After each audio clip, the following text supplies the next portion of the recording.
Friends welcome back to another video. ఈరోజు మన దగ్గర ఉంది NS 125 2023 మోడల్.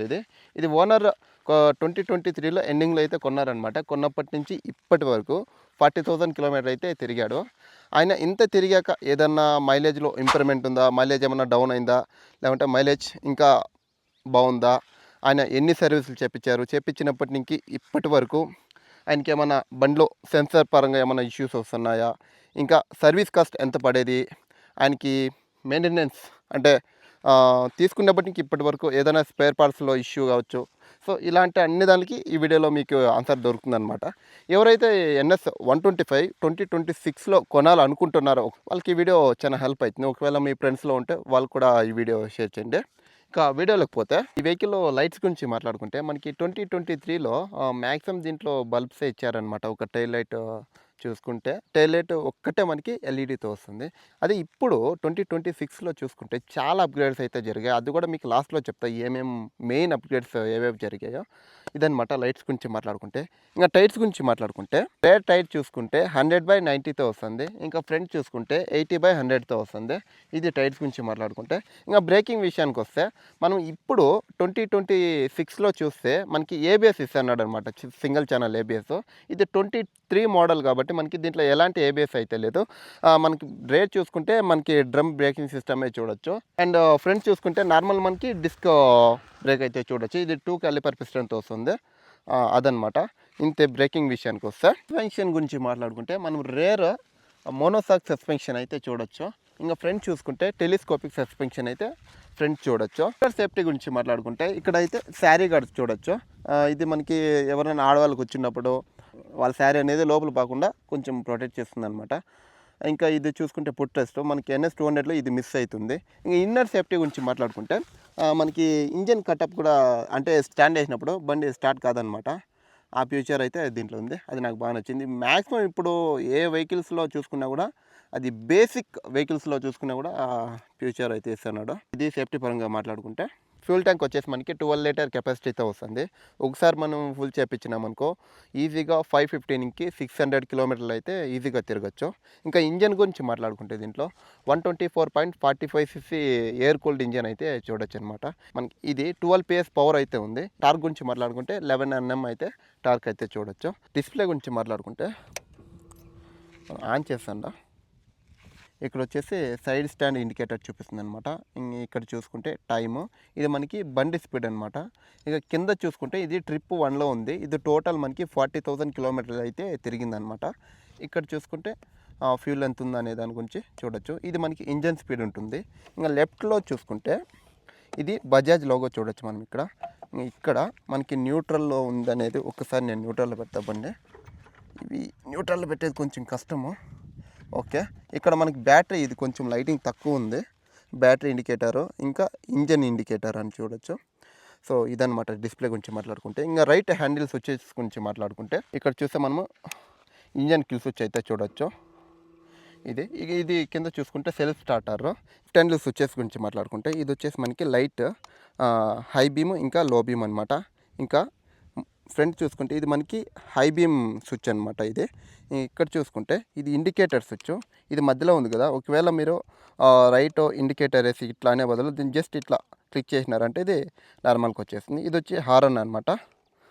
ఇంతే స్విచ్చెస్ అయితే ఇంకేం లేవు. ఇంకా ట్యాంక్ పైన చూసుకుంటే E20 అని రాసింది. అంటే ఇది 2023 మోడల్. అప్పటికే మనకి E20 అయితే చూడొచ్చు దీంట్లో. ఓనర్ కొన్నప్పటి నుంచి ఇప్పటి వరకు ఆయన ఎక్స్పీరియన్స్ ఈ వెహికల్ ఎలా ఉంది అనే దాని గురించి మాట్లాడుకుందాం. ఓనర్ అయితే మన దగ్గర లేరు, ఎందుకంటే ఆయనకి కెమెరాలకు వచ్చేకి కొంచెం మొహమాటం అంట. అందుకు ఆయన అయితే లేరనమాట. ఫస్ట్ ఆయన ఇప్పటి వరకు ఒక 4 సర్వీసులు అయితే చెప్పించారనమాట. అంటే ఆయిల్ సర్వీస్ కావచ్చు, ఫుల్ సర్వీసు, టోటల్గా 4 అయితే చేపించారు. సర్వీస్ కాస్ట్ చూసుకుంటే మనకి రీసెంట్గా చేపించిన సర్వీస్ కాస్ట్ అయితే 1500 అయితే సర్వీస్ కాస్ట్ పడేదంట. ఇంకా బ్రేక్ ప్యాడ్స్ చూసుకుంటే 2 టైమ్స్ ఏమో చేంజ్ చేసినారంట, అంతేనంట. బ్రేక్ ప్యాడ్స్ కూడా, ఇంకా టైర్స్ కూడా చేంజ్ చేసినారంట ఫ్రంట్ అండ్ బ్యాక్. మనకి టైర్స్ కూడా 2 బ్రేస్ టైర్స్తోనే వస్తున్నాయి. ఇదనమాట. ఇంకా పికప్ అయితే ఆయనకి కొంచెం తీసుకున్నప్పటికీ నుంచి ఇప్పటి వరకు పికప్లో ఎలాంటి ఇష్యూ అయితే ఏం లేదంట, నార్మల్గానే ఉందంట. అంటే నేను చెప్పేదేమంటే మీరు మెయింటైన్ చేసే దాన్ని బట్టి ఉంటుందన్నమాట పికప్ అయినా ఏదైనా. ఎందుకంటే క్లచ్ ప్లేట్ బాగుంటేనే మనకి పికప్ కూడా బాగుంటుంది. అదొకటే మెయిన్గా ఆయన ఇష్యూ. సెన్సార్ పరంగా ఫేస్ చేసినది ఏమంటే క్లచ్ పట్టుకుంటే బండి ఆఫ్ అయిపోతుందన్నమాట. ఈ ప్రాబ్లమ్ అయితే ఆయన ఫేస్ చేశారు దీంట్లో మెయిన్ అదేనమాట. తర్వాత ఏ ప్రాబ్లమ్ అయితే లేదనమాట. మైలేజ్ వచ్చేసి నాకు ఈ ఓనర్ చెప్పింది 45 నుంచి 50 అయితే ఈజీగా వస్తుందంట ఆయనకి మైలేజ్.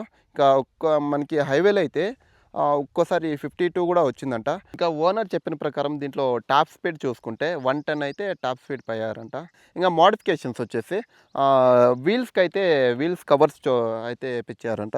ఇంకా హ్యాండిల్ కూడా మనకి ఇవి స్కిడ్ కాకుండా అంటే స్లిప్ కాకుండా హ్యాండ్స్ కొంచెం మనకి గ్రిప్కి వేపించారంట.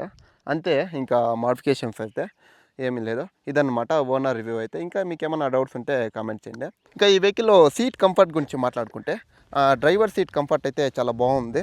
మనకి లాంగ్ రైడ్స్ చేసేటప్పటికి మనకి అప్పర్ పోచర్ ఉంటుంది కాబట్టి మనకి నడుము నొప్పి వచ్చేసే ఛాన్సెస్ కొంచెం తక్కువ ఉంటుందన్నమాట. అదే మనము పిలియన్ సీట్ చూసుకుంటే వెనుక కూర్చున్న వాళ్ళకి ఎలా ఉంటుందంటే లాంగ్ రైడ్స్ పైనప్పుడు డ్రైవర్కి అయితే బాగానే ఉంటుంది, కానీ వెనుక కూర్చున్న వాళ్ళకి లైట్గా నడుము నొప్పి వచ్చే ఛాన్సెస్ ఉందన్నమాట. ఇది ఒకటి డిసడ్వాంటేజ్ దీంట్లో సీట్ పరంగా మాట్లాడుకుంటే. ఇంకా ఫ్రేమ్ ఇంకా హ్యాండిల్ గురించి మాట్లాడుకుంటే మనం దీంట్లో ఫ్రేమ్ వచ్చేసి సేమ్ మనం NS 200లో ఏ ఫ్రేమ్ అయితే చూసాం ఫెరీమీటర్, అదే ఫ్రేమ్ అయితే దీంట్లో చూడొచ్చు. ఈ ఫ్రేమ్ వల్ల మనకి ఏముంటుందంటే మనకి ఆ స్పోర్టీ లుక్ అనేది ఇంకా కొంచెం అట్రాక్టివ్గా కనిపిస్తుంది అనమాట. ఇంకా దీంట్లో హ్యాండిల్స్ చూసుకుంటే చాలా బాగుంటాయి, మనకి చాలా స్మూత్గా ఉంటాయి. ఈ బండి మనకి వెయిట్లెస్ వస్తుంది కాబట్టి కొంచెం NSతో పోల్చుకుంటే ఈజీగా మనం గల్లీల్లో కావచ్చు, ట్రాఫిక్స్లో కావచ్చు ఈజీగా కార్నరింగ్ చేయొచ్చు. చాలా బాగుంటుంది అనమాట, ఈజీగా తిప్పచ్చు అనమాట. ఇది 40,000 కిలోమీటర్లు తిరిగినప్పటికీ హ్యాండిల్లో ఎలాంటి వైబ్రేషన్స్ కావచ్చు, ఇంకా ఏ ఒక్క పార్ట్ కూడా మనకి లూజ్ కాలేదనమాట. చాలా బాగుంది. సో ఓనర్ అయితే బాగానే చూసుకున్నారు. ఇంకా గేర్స్ విషయానికి వస్తే దీంట్లో మనం 5 మాన్యువల్ గేర్స్ అయితే చూడొచ్చు అనమాట. ఒకటి డౌను, ఇంకా మిగతావి అప్. గేర్స్ దీంట్లో చూసుకుంటే కొంచెం హార్డ్ ఉన్నాయి, ఎందుకంటే ఇది 40,000 కిలోమీటర్లు తిరిగింది కాబట్టి కొంచెం హార్డే ఉంటాయి. కానీ మనం సరిగ్గా మంచి అంటే షోరూమ్స్లో చాలామంది సర్వీస్ చేపిస్తారు, మనం సపరేట్గా ఆయిల్ కొనుక్కొని మనమే సపరేట్గా ఇంజన్ సర్వీస్ చేయించుకుంటా అంటే మనం గేర్సే కాదు ఇంజన్ కూడా చాలా స్మూత్గా పెట్టుకోవచ్చు అనమాట. అదొకటి. ఒకవేళ మీరేమన్నా ఆయిల్స్ ఏమన్నా కొనాలంటే నా సజెషన్ ఏమంటే ఇక్కడ చూపిస్తున్నా కదా మోటోల్ 20W40 అయితే వాడండి, బెస్ట్ ఉంటుంది ఈ బైక్ అయితే ఎస్పెషల్లీ. అదనమాట. ఇది గేర్స్ గురించి మాట్లాడుకుంటే. దీంట్లో గ్రౌండ్ క్లియరెన్స్ చూసుకుంటే 178 ఉంది. 178 ఉన్నప్పటికీ నాకు లైట్గా అయితే కాళ్ళు అందుతాను. నేను వచ్చేసి హైట్ 5.4 ఉన్నా, చూడొచ్చు మీరు నాకు ఎంత కాళ్ళు అందుతాను అనేది. ఇదన్నమాట గ్రౌండ్ క్లియరెన్స్. ఇంత ఉండడం వల్ల మనకి ప్లస్ పాయింట్ ఏమంటే ఆ స్పీడ్ కట్ల దగ్గర ఇద్దరు ముగ్గురు పైనప్పటికీ మనకి స్పీడ్ కట్ల బండికి తగిలే ఛాన్సెస్ అయితే తక్కువ ఉంటుంది. NS 200లో చూసుకుంటే అది కొంచెం గ్రౌండ్ క్లియరెన్స్ తక్కువ వస్తుంది దీంతో పోల్చుకుంటే. అదొకటి ప్లస్ పాయింట్, దీంట్లో గ్రౌండ్ క్లియరెన్స్ బాగుంది. ఓనర్ చైన్ కూడా చేంజ్ చేయించినారంట, ఎందుకంటే 40,000 తిరిగింది కాబట్టి ఆయన చేయించినప్పటి నుంచి ఇప్పటి వరకు 10,000 అయితే తిరిగారనమాట. ఓపెన్ చైన్తో వస్తుంది కాబట్టి అప్ టు 500కి తప్ప మీరు లూప్ చేసుకుంటానే ఉండాలి, లేకుంటే తుప్పు పట్టి మనకి మైలేజ్ అయితే తగ్గిపోయే ఛాన్సెస్ ఉంది. ఇదొక్కటే అనమాట. ఈ 2026లో ఒకవేళ మీరు NS 125 కొనాలనుకుంటుంటే 23 మోడల్కి ఇంకా 26కి ఏమేమి అప్గ్రేడ్ జరిగాయి అనే దాని గురించి నేను సైడ్ బై సైడ్ చెప్తా, దాన్ని బట్టి మీరు డిసిషన్ తీసుకోవచ్చు. ఫస్ట్ హెడ్ ల్యాంప్ చూసుకుంటే మనం ఈ 26లో LED హెడ్ ల్యాంప్ అయితే చూడొచ్చు. ఇది థండర్ హెడ్ ల్యాంప్ అనమాట. మనకి ఫోకస్ అనేది చాలా బాగుంటుంది, అదొక ప్లస్ పాయింట్. ఇంకా బ్రేకింగ్ విషయానికి వస్తే మనం 23 మోడల్స్లో ఎలాంటి ABS అయితే లేదనమాట, కానీ 26లో మనకి ABS సిస్టమ్ అయితే తీసుకొచ్చారు. ఇది ఒక సేఫ్టీ ఫీచర్, ఇది నాకు బాగా నచ్చింది. ఇంకా మోడ్స్ కూడా అంతే, మనం 26లో NS 125లో రైన్ మోడ్ ఇంకా ట్రాక్ మోడ్ చాలా మోడ్స్ అయితే తీసుకొచ్చారు. డిస్ప్లే విషయానికి వస్తే 23 మోడల్లో చూసుకుంటే మనకి మ్యాక్సిమం చాలా తక్కువ ఫీచర్సే ఉంటాయి. అదే మనం 26 మోడల్స్లో చూసుకుంటే బ్లూటూత్ కనెక్టివిటీ, ఇంకా మొబైల్ కాల్స్, ఇంకా మెసేజెస్, ఇంకా నావిగేషన్ ఇలాంటివి చాలా అయితే చూసుకోవచ్చు. అదొకటి డిస్ప్లే పరంగా అప్గ్రేడ్ అయితే చాలా జరిగింది. ఇంకోటి ఏమంటే నాకు నచ్చినది ఏమంటే NSలో వైట్ కలర్ బాగా నచ్చుతుంది. అది కూడా ఇప్పుడు మనం చూసుకుంటే వైట్ కలర్ కూడా వచ్చేసింది మనకి 26లో NS 125. అది కూడా ప్లస్ పాయింట్, ఒకవేళ ఎవరైనా కొనేవాళ్ళు ఉంటే. ఇదన్నమాట. ఇంకా ఫైనల్గా ఇది ఎవరికి సెట్ అవుతుందంటే ఎవరైతే కాలేజెస్కి పోతుంటారో వాళ్ళకైతే చాలా బాగుంటుంది, ఎందుకంటే ఇది 125ccతో వస్తుంది కాబట్టి చాలా వెయిట్లెస్ కూడా ఉంటుంది, ఇంకా మైలేజ్ కూడా బాగా వస్తుంది. ఇది చూసేకి మనకి NS 200 లాగా ఉంటుంది కాబట్టి మీ కాలేజీలో కూడా చాలా మనకి లుక్ పరంగా బాగుంటుంది అనమాట. ఇదొకటే. ఇంకా ఇది ప్రొఫెషనల్స్కి కూడా సెట్ అవుతుంది, ఎందుకంటే వాళ్ళు డైలీ వాళ్ళ ఆఫీస్కి పై చెక్ కావచ్చు, ఇంకా వాళ్ళకి ట్రాఫిక్స్లో మనకి వెయిట్లెస్ ఉంటుంది కాబట్టి హ్యాండిల్ చేసేకి, ఇంకా కార్నరింగ్ చేసేకి చాలా బాగుంటుంది. మైలేజ్ కూడా అంతే, వాళ్ళకి పెట్రోల్ బాధ ఉండదు, ఎందుకంటే మైలేజ్ కూడా మనకి 45 నుంచి 50 వస్తుంది కాబట్టి. సో వీళ్ళకైతే చాలా బాగా సెట్ అవుతుంది. NS 125. ఇంకా ఎవరికి ఇది సెట్ కాదంటే ఎవరైతే ఫ్యామిలీకి ఎక్కడన్నా లాంగ్ రైడ్స్కి తోడుకెళ్ళాలనుకుంటున్నారో వాళ్ళకైతే కొంచెం సెట్ కాదనమాట. ఎందుకంటే డ్రైవర్ సీట్ బాగున్నప్పటికీ మనకి పిలియన్ సీట్ అనేది కొంచెం డిస్కంఫర్ట్గా ఉంటుంది. ఎందుకంటే కొంచెం హైట్ ఉంటుంది. ఇంకా ఇది అప్పర్ పోచర్ కొంచెం డౌన్ ఉండడం వల్ల మనకి ఏమవుతుందంటే వెనక్కి కూర్చునే వాళ్ళకి నడుము నొప్పి వచ్చే ఛాన్సెస్ ఉందన్నమాట. ఇంకా ఒకటేమంటే దీంట్లో స్పీడ్ మనకి ఎప్పుడైతే 80 నుంచి 90 అబోవ్ స్పీడ్ పోతామో వైబ్రేషన్స్ కూడా స్టార్ట్ అవుతాయి అనమాట. ఒకవేళ మీకు వైబ్రేషన్స్ రాకుండా ఉండాలనుకో NS 160 ఆర్ NS 200కి వెళ్ళిపోవడం మంచిదన్నమాట.